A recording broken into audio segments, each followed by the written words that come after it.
I have open. I'll go ahead and I'll switch over and I'll share my screen and Great. pull it up.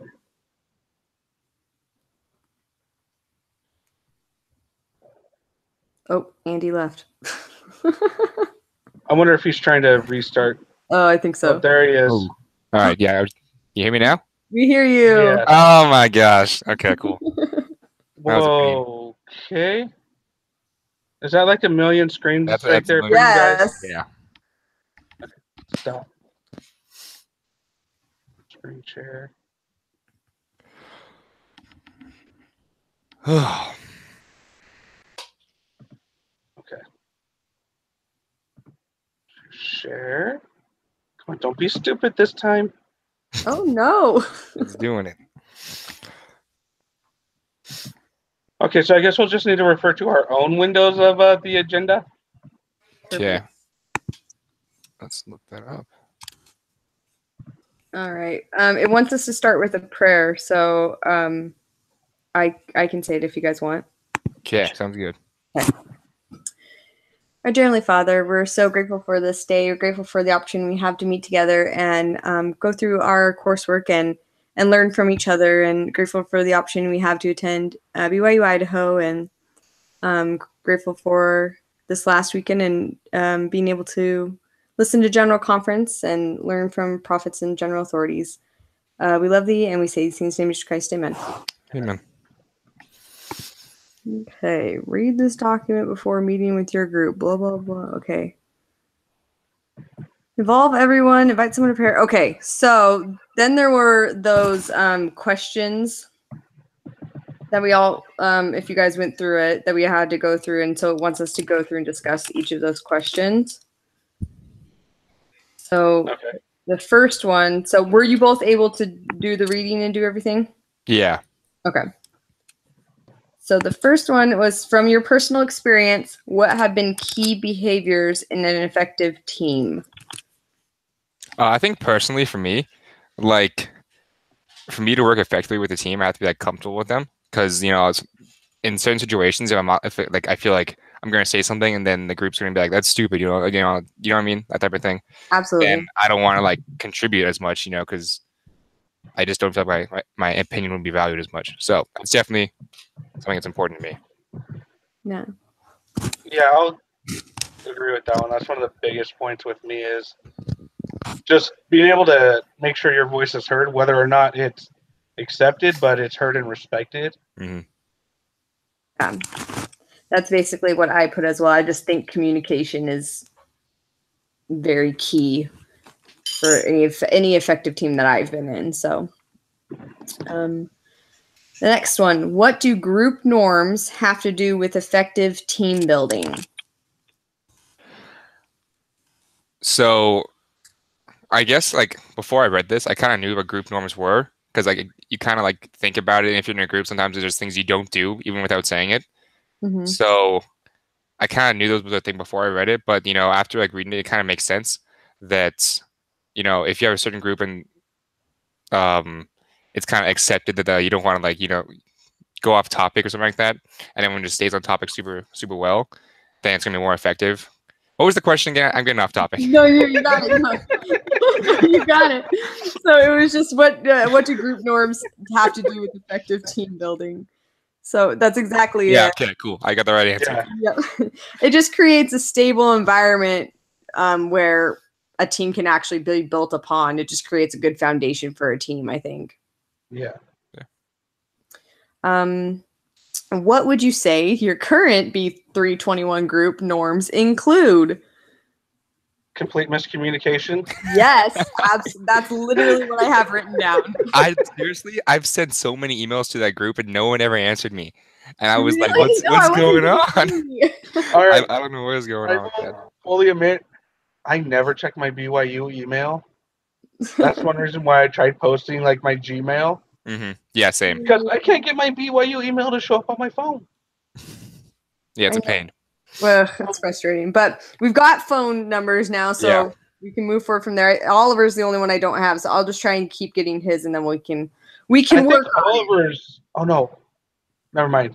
He's from outside of the country, not residing outside of the country. Right. Yeah. My He's accountability partner. I think he's in Idaho or something, but he's from, okay. So yes, miscommunication.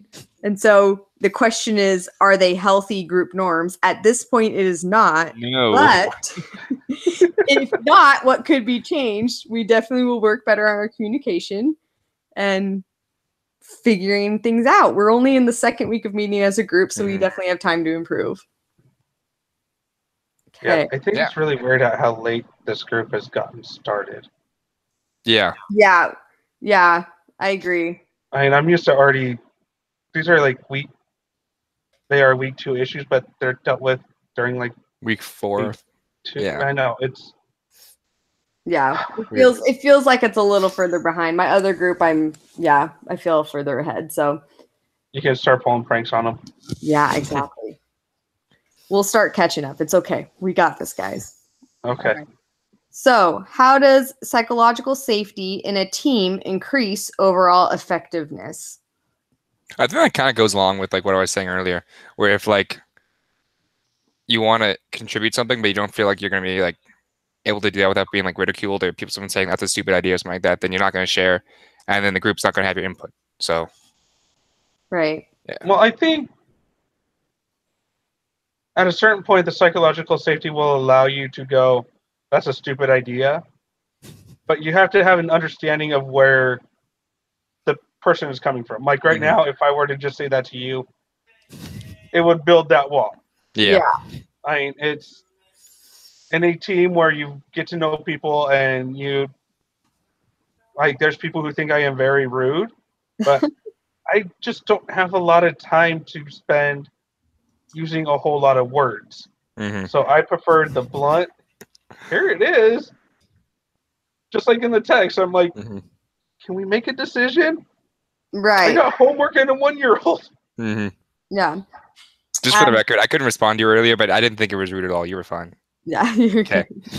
And so I think it's in the term psychological safety, like with that in a team, it makes people feel safe and being able to say things, share their opinions and pointing out, well, no, I don't agree with that. Or that might not be the greatest decision and not worrying about like offending people and stuff. So, okay. So what are the roles of communication and empathy in creating psychological safety? I would say with communication, it helps people to know where you're coming from. And it's really great that we actually can have the FaceTime talking, because I can be really misunderstood when I'm without my facial expressions. And just because there's a lot of times that's the way it is a lot of communication is nonverbal. Right. And well, as you're talking with people, you can develop that empathy. We were sitting here joking around a little bit before we started this and having our fun conversation that I'm not sure how much Andy heard. Or not. I heard the entire thing. I just couldn't respond. Oh, good. Oh, man. Okay, cool. Yeah, I agree with that. Okay. So how does sharing personal experience in being vulnerable influence team dynamics? I think it kind of just opens you up to like a different level of like understanding, if that makes sense. Because I know like when he said that there's like somebody goes to work puts on the work face, I could definitely like relate to that, where you go to work and you put on like a different like face and your professional face and stuff, and you're not exactly yourself, you know, and it takes a toll eventually if you can't be yourself.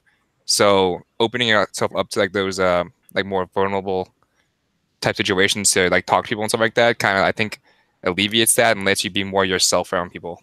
Yeah. I don't feel like I 100% agree, but I also feel like and they made a point to say this in the reading. It's not that we have to share like super personal information, but when, you know, like we know that Richard has a 1-year-old, when you know just things about people, like it makes it easier to be more empathetic and create that empathetic environment. Yeah. Okay. By the way, how was your move? Oh, it's good. I'm still, we unpacked. Everything's unpacked. and put away. So thank you for remembering. Andy, Last week she was driving cross country doing this course. Well, and then Andy, your leg, speaking of. Oh yeah, that was awful. So I just heard playing soccer, and so I was afraid that I pulled I messed up my ACL or something. So I'm just going to the doctor. I didn't pull my ACL. Like, oh, good. My ACL, don't worry. I just either strained to pull the muscle. Like, there's nothing wrong. You just do stretches and stuff. So it still hurts pretty bad, but I have a brace so I can walk around. Oh my gosh, that would have sucked if you'd really hurt it. Oh yeah, I would have been terrible. I'm like, no, it's like the second week of semester and I can't walk anywhere. But yeah. Well, good. Okay. So there's our vulnerable diversion. Yep, there we go. We did it. Okay, so it asks, do you have any personal examples of this in organizations you're involved in of where being vulnerable influenced the team dynamics? Honestly, no. I mean, I've had some stuff in the past where it's kind of, but a lot of the jobs I worked in the past, they had team work with a team, stuff like that. It was very as used professional, but we didn't really talk about anything other than the work we were doing. And I definitely think if we had opened ourselves up a bit, so I could get to know people better, that it would have helped, and we could have been close to them as a person and stuff, and worked better with them. But yeah, that's me. Yeah. The only thing I could think of is I used to work for a nonprofit foundation that was for anti-pornography and stuff. And the founder, when he hired me, obviously without going into any detail, told me that the reason he started it is because he had personal experiences with that problem and that it kind of destroyed his life and he turned everything around. So I think just knowing how personal it was for him made working for him, knowing how it made it easier to understand why he was so passionate about it and stuff. So again, it doesn't always have to be that personal, but I think that's the best example I can think of for that situation. Yeah, I think when you go through and share some of your personal life, even if it's surface level personal, not like I have stage 4 cancer in the story this week. Right. But yes, I do have a family. A lot of times it does make you seem like you're not just hatched from the corporate egg. Mm-hmm. Yeah, I agree. Okay. And then what can you as an individual do as an individual to initiate effective team behavior? I said that I could probably work on my empathy skills. It's not that I feel like I'm not empathetic, but I tend to as far as a work environment, I tend to kind of separate home and work. Mm-hmm. And so when I go to work, I'm a lot more strict and efficient in that way. But if you're, going with the readings, even in the 7 habits, it's effectiveness is different than efficientness and all this different things. Mm-hmm. So that's probably something that I could work on.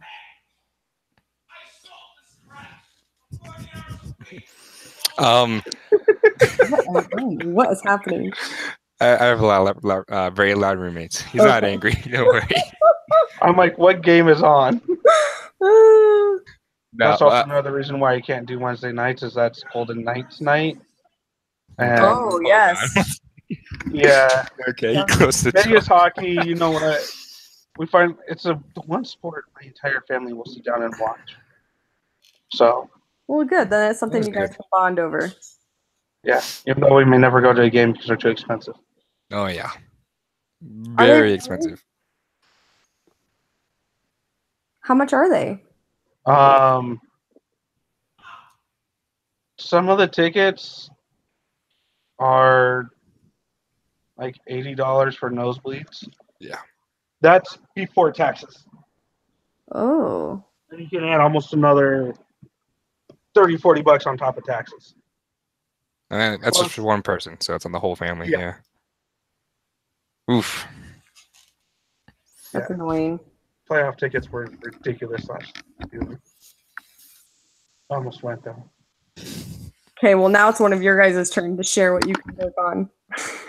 I think for me, a lot of times it's being aware of my nonverbal cues and stuff like that. Because sometimes I'll either sound like I'm angry, or I'll make some gesture that a facial gesture or something like that doesn't seem like I'm pleased with something, if that makes sense. Mm-hmm. And it's not like it's an intentional or anything. Like it's usually the opposite. I'm like, oh, that's cool, but it comes out as like, oh, that's cool.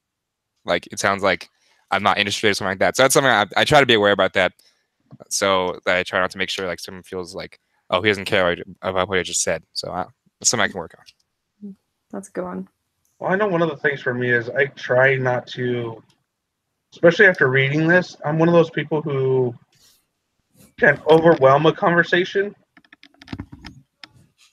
I don't do well with dead air and just that kind of stuff, which was really weird. Trying to, as an Elders Quorum president, trying to get the quorum to participate when you're asking questions. When it's completely silent and everyone's just sitting there. Yeah. Yeah. So, yeah. Go ahead. No, go ahead. I'm going. That's one of my biggest things is just trying to make sure I don't take up, the half hour of the hour that we're supposed to be doing this. Mm-hmm. Yeah. That's a good one. It's kind of hard to like look at it and think about, because sometimes when you're in groups, it's easy to be like, well, this person could work on this, or this person needs to be better at that, and sometimes it's important to just kind of take a step back and say, I can't change how anyone else is gonna act or react, but I can do that for myself. So what things can I work on to make myself a better teammate and more effective? Yeah. Let's see. So that was the last question of those things. Did you guys have any questions about the readings or anything? There's just a whole lot of this I really want to drop at work. Oh my gosh. I work for the post office. Hey, I worked for the post office like 2 years ago. Yeah, I was actually a supervisor right up until week 2 when I'm like, oh, I cannot do this class, that class, and 12 hours there. So, oh, dang. Yeah, and I was only getting paid for 8. You're getting paid for 8. Yeah, the post office knows how to rip you off. Yeah, that's true. So but what were you saying about that? Yeah, again, that there are definitely things I can work on, so I need to be careful not to be like, oh, I need to fix all these from people. But there's so many things reading through, I'm like, oh, I need to have such and such person read that passage, or this is very applicable to you. And it's funny how we can Well, it's right now the post offices, at least within our district and our people, they're trying to change the culture. In a good or bad way? We'll see. Because they still want to hang on to a lot of the old rules and a lot of the old ways, and it's like, wait. And it's like, I'm on a safety team, and they're coming out with all these safety rules, and I'm like, why? Well, because somebody sprained their ankle. Unfortunately, that's one of the hazards we cannot completely abate in our job. There's always going to be a rock. There's always going to be a curb. There's always going to be a dog. right. We're going to get bit. We're going to twist ankles. The only way we're not going to ever have any of that is if everybody has to come to the post office to pick up their mail. I don't want to do that. No, I don't either. I don't get a lot of music. Thank you for doing your part, because I don't want to. Technically, it's protected by the First Amendment that we are required to deliver the mail. Oh, really? There's a whole lot of weird rules with the post office. Interesting. Ooh, bacon. Ooh. Oh, just water. Sorry. Sorry, I'm hungry. Oh my gosh. Oh, okay. Okay. Back on topic. Nope. So I can't really think of anything else. I was trying to see if Oliver was going to hop on, because I was texting him, but it doesn't look like he is. I might see if I can talk to the two of them and and maybe I'll meet with the two of them this week just to see if maybe they can get credit for doing a meeting or something. Yeah. So I'll talk to them and see if I can figure that out. Otherwise, do Tuesday nights work best for you guys? Sorry, what was that? Do Tuesday Tuesday? nights work best? Yeah, Tuesday nights are by far the best night for me. Okay. Wednesdays, I usually have soccer if I can play. Yeah. Soccer's a fake sport. I'm available Oh, how are you anytime gonna after do me that 4. dirty? I had to. Oh my gosh. Oh my gosh. That's fair. Not for everyone. Yeah. No, it's because I'm fat and I can't run. Oh, stop. Okay, yeah. So I'm available anytime after 4 on Tuesdays at 4 Pacific time. So Yes, I'm. Let's see. My last class is at 1. Then I have a group meeting till 2, and after that, I'm free. So. what about you, Richard? This actually works better for me because especially as I get later into this semester, my workload is only going to increase. Mm-hmm. So later's best. Later's best. I should be able to make this one and not have to be sitting here hoping I can get it on my phone. Are you on Mountain Time? No, I'm on Pacific. I'm in Vegas. Okay, so what time West Coast. works for you, your time? Right now, 7. 7 Pacific time? Yep. So that'd be 8 Mountain Mountain time. Okay.